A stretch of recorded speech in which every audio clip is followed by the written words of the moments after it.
האוכלוסייה שנמצאת בעזה באופן כזה שהוא לא... Israeli land forces conduct a strategic siege campaign. Hamas strongholds are being taken one by one. Land operations in the northern Gaza Strip reached an all-time high. The Israeli army took action in this direction at the scheduled time. Merkava tanks and other armored vehicles were the first to invade the Beit Hanun region from the northeast. In support of Israeli ground forces arriving through Sharab and Al-Karama streets, an operation with Israeli tanks and soldiers was initiated. The 35th Parachute Unit launched an attack from the region's east. The Israeli army launched a significant siege of this Beit Hanun neighborhood from the east, north, and northwest.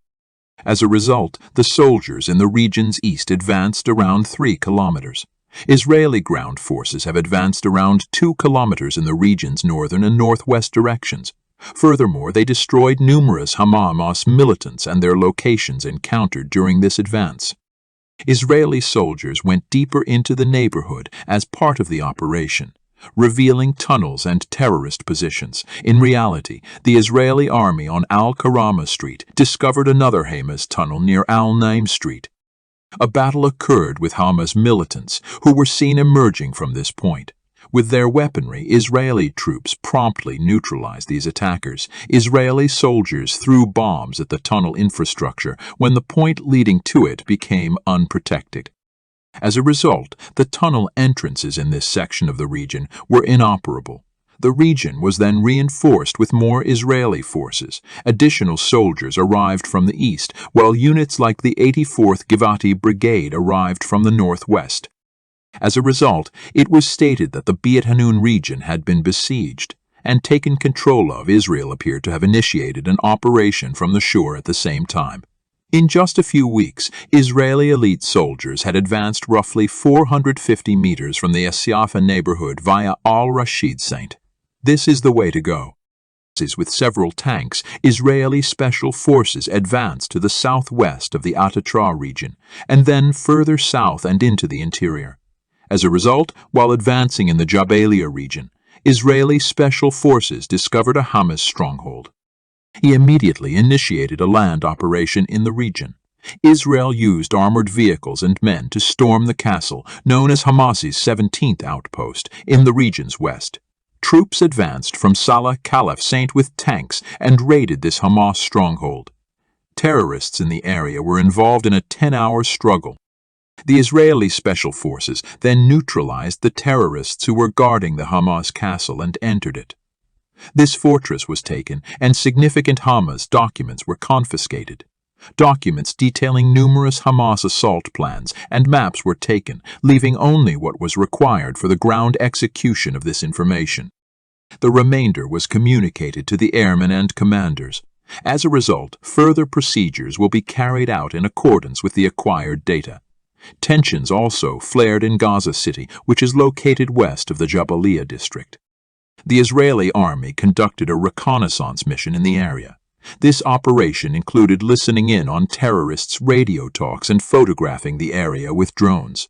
This information was then relayed to land and air units. Particularly noteworthy were the Hamas sites discovered in Gaza's Sheikh Radwan district, which revealed both the Hamas arms stockpile and the unmanned aerial vehicle production facility. Israeli units immediately issued an alert to launch airstrikes on these facilities. These 2 vital Hamas positions were targeted and destroyed in accordance with the images supplied to Israeli pilots. Military outposts that were engulfed in fire and smoke were rendered useless. As a result, Hamas terrorists' offensive and defensive capabilities were substantially diminished. Furthermore, Israeli soldiers are known to have infiltrated the heart of Gaza. The destruction of such weapons depots and manufacturing sites offers a significant offensive capability. The Israeli army limits the terrorist organization's power by demolishing such places with smart maneuvers. Terrorists are unable to respond to operations or defend themselves as a result.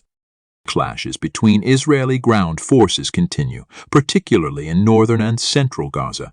Terrorists from Hamas are routinely neutralized by confrontations in the Al Zaytun region south. The Israeli army's current goal is to march to the south of the Gaza Strip. They intend to launch an offensive from such central and coastal areas. Another front will open to the south of the Gaza Strip from the direction of the al-Fukari region in order to enter the east of the Khan Yunis region. Thus, another siege against Khan Yunis might be arranged by attacking him from two angles. The operation's goal is to remove several Hamas terrorists and their positions in the region. Furthermore, if Hamas moves from coastal areas, tunnel outlets leading to these locations will be targeted. As a result, the opening of fresh fronts to the coast and east becomes a matter of time. Before we move on to another crucial goal of the Israeli army, we'd like to remind you that you can help. We devote hours of work to gathering the most accurate and up-to-date information for you using the Super Thank You button. We make every attempt to offer this information to you in the most effective manner possible.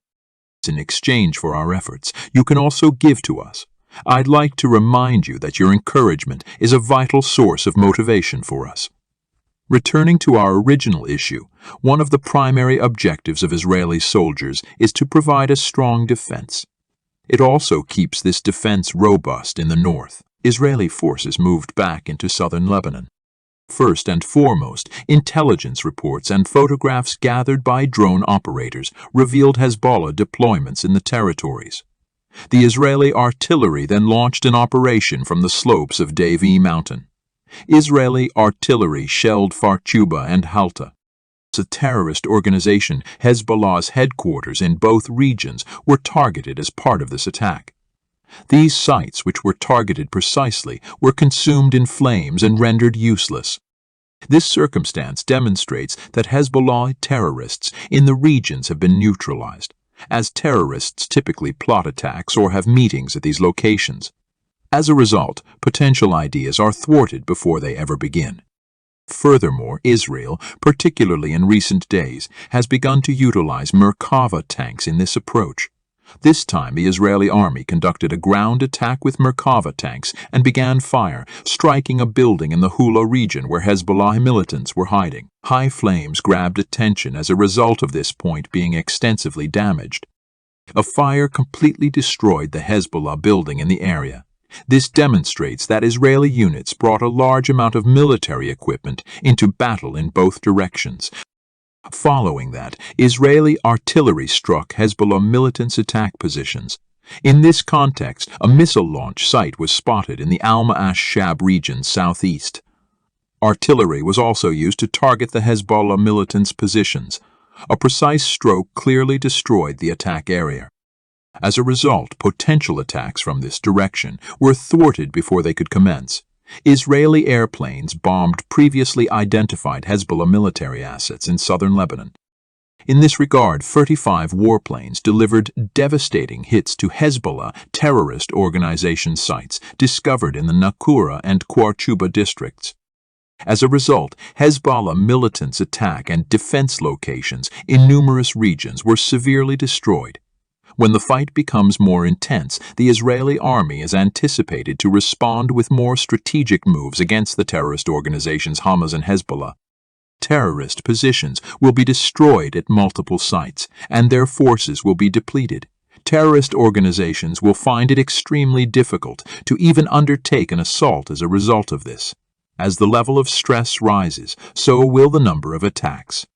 Terrorists from Hamas and Hezbollah will struggle to regain their losses. We'll have to wait and see what occurs in the next few days. Another video has come to an end. You may show your support by liking the video and clicking the Super Thanks button. Subscribing allows you to simply keep up with new videos. I wish you all a peaceful day. See you later.